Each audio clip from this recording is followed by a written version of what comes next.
Good morning and welcome to the big story right here on the BDTV Breakfast Show. This is where we explore the conversations shaping our world. Today we're looking at how artificial intelligence is changing the face of education, from personalized study tools to AI-powered tutors. Technology is transforming not just what we learn, but how we learn. Joining me to unpack this morning is Paul Adams, is a seasoned software engineer with over a decade of experience building high-performance digital systems. He's also the founder of Writing Nova, which is an AI platform that helps learners and writers improve their work through intelligent content support. Welcome to the show, Paul. Thank you. Thank you for having me. It's great to have you this morning. Let me start by asking really how you see AI changing the way people learn and create in today's world.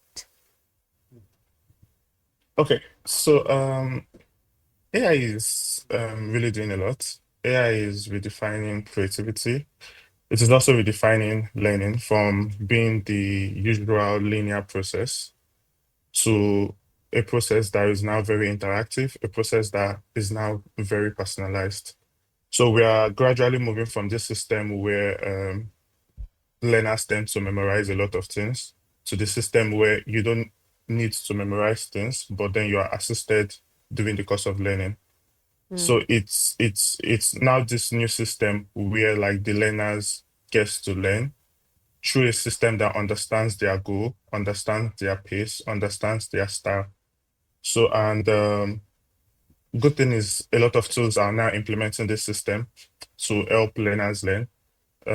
Tools like Writing Over, for instance, has also like amplified this system by helping students to turn raw ideas into structured and expressive content, which will then empower them to learn through creation and not just through repetition or memorization. Of excitement right now and even some anxiety around AI in education. In your view, are these tools helping or hurting the learning process? I would say it is helping. So it is helping, but it only helps when it is designed to assist, to augment, and not to like automate the entire process. So the anxiety comes when we treat AI as a shortcut instead of a scaffold, instead of an assistant. So when used right, AI enhances comprehension, it reduces learning friction. It also opens access to quality support at scale. For example, writing over isn't replacing thinking, it is guiding it. So it helps the learner express themselves more clearly. So it's not necessarily changing your idea, it's just giving you the ability to express it even more, express it clearly while you still engage while you still engage whoever you are, whether it's the learner or whether it's even the audience, while you still engage them with like the original idea. Right, and you happen to have built large scale tech systems. Really, what do you see as where's the role you see here, and how developing for education differs from other sectors? Like fintech or e-commerce. Are there differences? Yes, there are a lot of differences. So education requires a lot of empathy. So it is empathy first engineering. So in fintech or e-commerce, success is measured by transaction, but in edtech, it is transformation. So you're not just designing for clicks, for conversion, for sales. You are designing for curiosity, for growth and confidence. So the system you are designing is meant to help the learner, in this case, to build their curiosity, to improve their confidence. So the feedback loop is more human than technical. So at Tritonova, we had to build AI that feels like a coach, not a calculator, like the typical transacting app would feel. So one that it really needs to understand tone, it needs to give encouragement, it needs to understand the learner and also the learner's learning intent. And you happen to have worked across different countries and contexts. Do you think that African schools and students are actually ready for AI-based learning tools?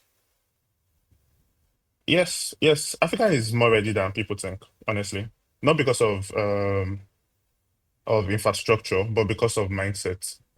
Young Africans are already learning through WhatsApp, TikTok, and YouTube, which is like the modern learning tools. Mm, Um, and these platforms blend interactivity, creativity, and community. mm, So the opportunities to channel that digital energy into structured learning through AI-driven tools that speak their language, that is relatable, so that also like respects their realities and reduce the gap between like access and aspiration. So, and we also like build Rising Over with that inclusivity in mind. mm. And so you really don't think that these platforms can be distracting as against impactful for learning? Uh, no, no, I wouldn't say it's distracting. Like I said, it depends on how you use this platform. It depends on like your mode of approach. Like as long as you see this platform as an assistant and not as not a shortcut, not a system to help you bypass the regular system, but something that would assist you to go through the system. I think it's pretty much safe. Hmm. And Paul, we've seen that in recent times, educators are afraid that AI will actually replace teachers or make students overly dependent. How can we actually strike the right balance? Because I'm also even a little bit afraid, if you ask me. Yeah, I think everyone needs to really pay attention to it and see how they can use it because the truth is AI should amplify teachers and not replace them. So the Mm, goal is really a hybrid model where AI handles the repetitive or administrative parts. So grading, personalized feedback, content adaptation, all of that. So why the teacher focus? So now so imagine if this kind of system exists. Now the teacher has like more time to focus on empathy, mm-hmm, mentorship, creativity. mm, They have more time to focus on the students. So it's about turning the teachers into learning designers and mm-hmm, giving students more ownership of their journey. So the balance comes from design, really. It's so all of our fears really comes from the way the AI systems are being implemented in all of these areas. So, mm, and they should be implemented in such a way that they really come in to amplify the teacher's efforts. mm, So the AI should be a mirror and not like a crutch. mm. So let's talk about a little bit about access now. AI solutions. We're talking about inclusivity now. How can these AI solutions in education? How can they remain inclusive and not just for a privileged few? So I would say the inclusion begins with design and distribution. Mm, So we can't build AI system that assumes perfect grammar or Western learning context. We need lightweight models, offline mm, support, and multilingual interfaces. So something that meets the learners where they are. So mm, it really needs to be built in such a way that it fits the right audience. So an example of that would be one of the things we have in Retinova's roadmap is to include support for low data usage and local languages because innovation means little if it can't reach the people who need it the most. mm. Let's bring it a little bit in and talk about institutional setup right now. Where do you see governments and institutions playing a key role, especially in setting these ethical standards for AI in classroom? Okay, I think the government should focus on guardrails and not necessarily gatekeeping. Mm, So their role is to ensure transparency, data protection, equity, making sure that the AI tools are safe, unbiased, and accessible. mm, So, but they should also create innovation sandboxes where startups and schools can co-create responsible solutions, because the future of learning mm, um would the future of learning really depends on this system. So you necessarily cannot eliminate it. So like policies should be built with educators and technologists, and these policies should just serve as guardrails and not just stop innovators from building. Because for real, this is the future. mm, mhm. Let's move now beyond writing and study support. Where do you see AI's next big impact in education? Where are we looking at right now? Honestly, for me, I think it is. I think the next wave would be adaptive mentorship. Mm, The AI doesn't just teach content, but helps you grow in skill, in habits, and in confidence, most especially. So we would see a lot of virtual mentors that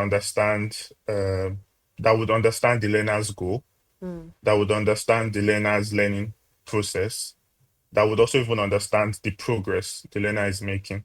So, and then you would see all of this adaptive mentorship mm, helping learners bridge the gap between knowledge and execution. So, education will evolve from what you know to what you can build. mm. From what you know to what you can build. And when we're talking about what we know and what we can build, what are some of the skills that students should be focusing on in this AI driven era in order for them to actually stay competitive?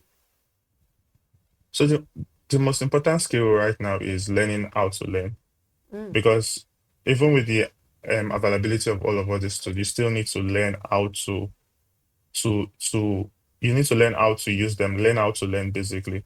mm, So beyond that, critical thinking, creativity, very important. Collaboration, because the AI can do tasks, but it can't replicate human judgment or imagination. mm, So students who can prompt well, who can ask questions well, will basically lead the future because they will get the best out of the AI systems that are available. So think of the AI as a musical instrument. The value lies in the player's creativity, not the tool's capability. mm. I think if there's something I took from what you just said now is you saying one of the important thing right now is learning how to learn. And I'm going to take that away with me. But before I let you go, if you were to describe the future of the classroom in one sentence, what would it look like? I'll say the future of the classroom is personalized. So for almost like the typical kind of learning we know is where everybody needs to learn at the same pace. Everybody needs to learn with the same style. Everybody are taught in this with the same method. So, but I think the future of the classroom is um, personalization. So, and then with the help of AI, like this is going to happen sooner than we can imagine. All right, thank you very much for joining us this morning on The Big Story. Paul Adams, the software developer and founder at Writing Over. Thank you for joining us. Thank you. Thank you very much. Thank you for having me. Well, this has been The Big Story right here on the BDTV Breakfast Show. Up next is social listening. Do stay with us.